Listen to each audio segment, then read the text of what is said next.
Hai semuanya, balik balik lagi sama Calon Sarjana. Petugas imigrasi itu nggak pernah basa-basi ya. Di balik pertanyaan sederhana mereka nih, soalnya ternyata suka ada jebakan yang kalau kalian salah jawab sedikit aja, paspornya teman-teman bisa berujung disita loh. Mau tau nggak daftar pertanyaan apa aja yang wajib kalian kuasai sebelum keluar negeri? Hai, gue Andre. Hai, aku Jenny. Yuk Kita bahas. Bolehkah saya melihat paspor Anda? Pernah ngerasa deg-degan nggak waktu di loket imigrasi bandara? Ya, padahal kalian nggak bawa barang aneh-aneh sama sekali juga nih. Terus ditanya petugas begini, boleh lihat paspornya? Nah, faktanya itu tuh sebenarnya bukan sekedar basa-basi loh, tapi ujian psikologis pertama kalian. Petugas imigrasi ini tuh soalnya udah dilatih khusus untuk membaca body language kalian. Mereka bakal merhatiin gimana cara kalian ngasih paspor, kontak mata, sampai kepanikan kecil pun akan ke-notice waktu kalian gelagapan nyari dokumen di dalam tas aja deh ya, misalkan. Semakin kalian ribet, keringetan, dan gugup, ya mereka bakal semakin curiga lah. Jadi baiknya nih ya guys, biasakan taruh paspor di tempat yang paling gampang diambil. Waktu diminta, kasih aja dengan santai, pede, dan cukup bilang silakan atau tentu. Gak perlu ngelawak, oversharing, atau ngomong kepanjangan. Pokoknya semakin kalian kelihatan tenang dan juga tahu apa yang kalian lakukan, semakin cepat dan juga cap imigrasinya tuh mendarati paspor kalian kok. Michael Oxmall. Mike Coxmall.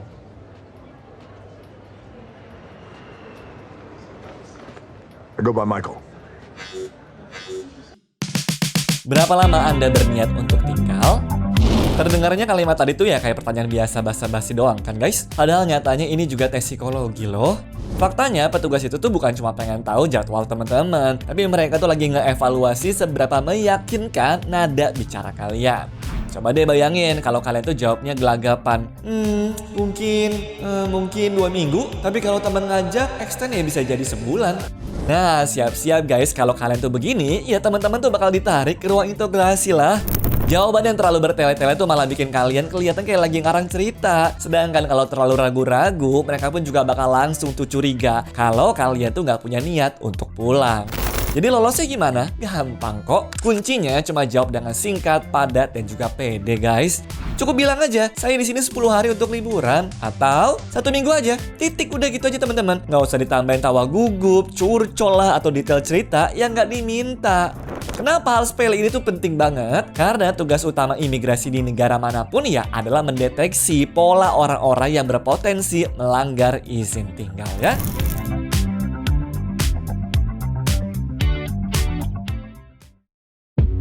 Apakah Anda bepergian sendiri? Pertanyaan berikutnya ini juga bukan basa-basi biasa ya. Faktanya di balik pertanyaan super sepele ini ada jebakan loh. Petugas imigrasi itu sebenarnya udah tahu jawabannya karena sistem komputer mereka secara otomatis bisa melacak riwayat booking tiket sampai siapa penumpang yang check-in di sebelah kalian. Nah, pertanyaan ini sengaja dilempar, ia murni cuma untuk mengetes kejujuran dan mencocokkan konsistensi cerita kalian sama jejak digital yang udah mereka pegang. Pokoknya kalau emang pergi solo traveling, bareng keluarga, atau rombongan sama temen, ya jawab jujur aja dan sebutin status hubungannya. Terus kalau tiba-tiba ditanya, ada keluarga di negara ini, gak usah gelagapan apalagi sampai bohong ya. Sah-sah aja kok kita tuh silaturahmi ke tempat kerabat, asalkan kalian bisa yakinin petugasnya kalau tujuan utama kalian tuh murni untuk visit ataupun liburan, bukan untuk overstay yang melanggar aturan visa.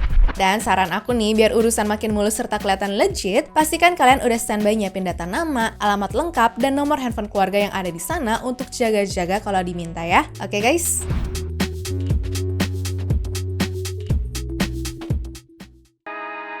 Apa tujuan kunjungan Anda? Ya, buat kalian yang baru pertama kali traveling ke luar negeri, pertanyaan ini ya mungkin kadang sih bikin overthinking ya guys. Namun faktanya petugas imigrasi itu nanya begini ya bukan karena kepo pengen tahu life story teman-teman kok, tapi murni cuma pengen ngecek aja tuh.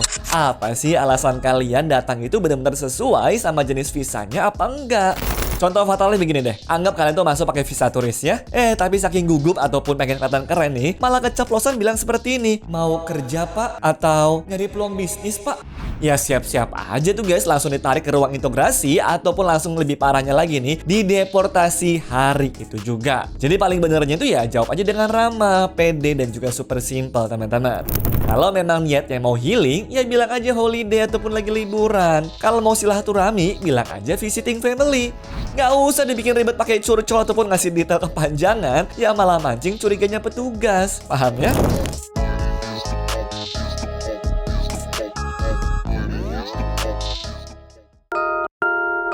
pekerjaan Anda?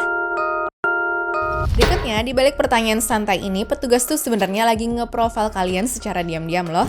Mereka tuh sama sekali nggak peduli ya sama CV ataupun pekerjaan karir kalian, tapi mereka tuh cuma mau nyari jaminan. Apakah teman-teman punya alasan kuat untuk pasti pulang ke negara asal atau enggak? Dan kadang maksud mereka pun untuk cari tahu apakah kalian punya uang untuk membiayai liburan itu atau enggak.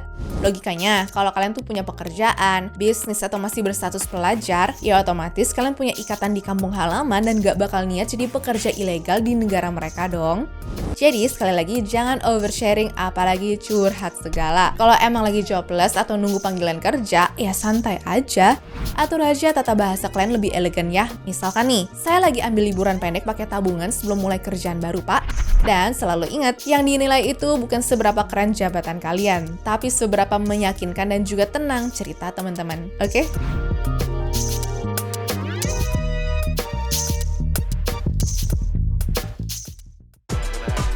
Apakah Anda pernah ke sini sebelumnya? Kalau yang kali ini petugas tuh sebenarnya cuma mau ngecocokin doang kok puzzle history traveling teman-teman untuk mastiin pola kunjungan itu wajar dan tidak mencurigakan. Kalau ditanyain seperti ini, ya kalian tuh nggak perlu pusing ingat tanggal dan juga hari pastinya kok. Cukup sebutin estimasi waktu kasarnya aja dengan pede dan juga santai. Misalnya, pernah pak, sekitar tahun lalu kalau nggak salah deh buat liburan. Jawaban simpel dengan timeline yang normal dan juga masuk akal seperti tadi bakal mengurangi rasa gugup teman-teman nih, sekaligus ngasih sinyal kuat ke petugas kalau kalian tuh ya murni cuma traveler yang pengen healing. Paham ya?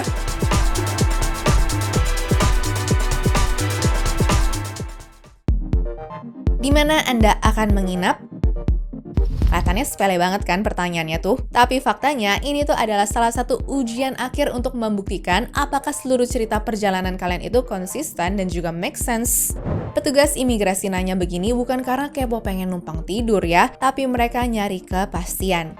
Coba bayangin kalau kalian jawabnya tuh gelagapan. Di mana ya? Pokoknya dekat pusat kota deh.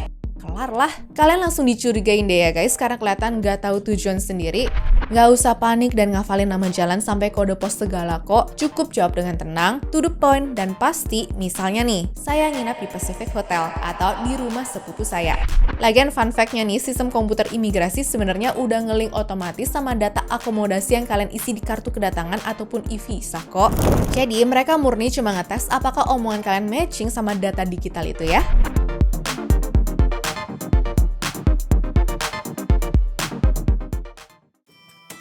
Apakah ada barang yang ingin Anda deklarasikan?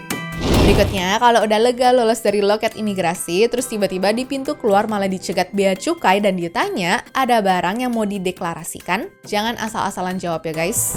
Soalnya, kelihatannya sih emang cuma pertanyaan formalitas yang bosenin. Tapi percaya deh, justru di tahap inilah banyak traveler pemula yang malah kena masalah besar. Petugas nanya begini bukan berarti mereka tuh nuduh kalian nyelundupin barang aneh-aneh ya, tapi murni ngetes kejujuran dan juga seberapa paham kalian sama aturan negaranya mereka. Aturan tiap negara itu beda-beda, dan yang wajib dilaporin itu bukan cuma perhiasan mewah ataupun elektronik baru kok. Hal-hal sepele yang di rumah kelihatan aman seperti cemilan, suplemen, obat-obatan pribadi, sampai bawa uang tunai pun itu sangat berpotensi jadi masalah kalau kalian tuh diam-diam aja ya. Nah gampangnya nih, kalau emang bawaan kalian tuh 100% aman, tatap mata abangnya nih dan jawab dengan tenang serta pede, tidak ada. Tapi kalau kalian merasa bawa barang-barang restricted tadi, mending jujur dari awal dan minta arahan mereka deh. Kenapa? Karena petugas bea cukai itu udah dilatih khusus untuk membaca keraguan sekecil apapun dari gestur kalian. Sekali kalian tuh kelihatan panik, suaranya gemeter, atau matanya melirik ke bawah, ya siap-siap aja ya koper kalian ditandai untuk dibongkar acak. Nah kalau sampai ketahuan ada barang yang nggak dilaporin, walaupun niatnya tuh cuma lupa, kalian bisa kena denda mahal, barang disita, dan pastinya buang-buang waktu liburan teman-teman ya.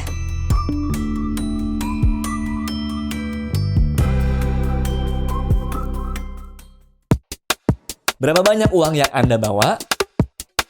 Tenang teman-teman, kalau ditanya kayak begini tuh bukan artinya mau dipalak ya. Mereka tuh nanya begini soalnya punya dua tujuan utama. Pertama nih, bea cukai di hampir semua negara tuh punya aturan limit maksimal untuk membawa uang cash fisik tanpa lapor. Ya batas amannya sih biasanya maksimal tuh setara 10.000 US dollar atau mungkin sekitar 150 juta rupiah gitu ya. Kalau kalian bawa lebih daripada itu teman-teman, ya wajib lapor ataupun declare di awal biar nggak dicurigai bawa uang ilegal atau pencucian uang. Kedua, petugas imigrasi itu murni cuma mau mastiin kalau teman-teman tuh punya modal yang cukup untuk liburan di sana. Sehingga nggak ada potensi kalian tuh bakal terlantar atau malah nekat mencari kerja ilegal buat survive ya. Dan kalau mau cepat lolos nih, jawab aja jujur nominal cash yang kalian bawa di dompet. Terus buat jaga-jaga kalau mereka tuh minta bukti tambahan, selalu standby aja ya, membawa fisik kartu kredit ataupun debit, atau lebih bagusnya lagi nih kalian tuh sudah siapin print out mutasi rekening beberapa bulan terakhir. Paham ya teman-teman? Intinya udah deh seriusan, nggak usah panik dan jawabnya dengan jujur aja ya, oke? Anyways, cukup sampai di sini ya guys video hari ini. Sampai jumpa di video selanjutnya. Dah.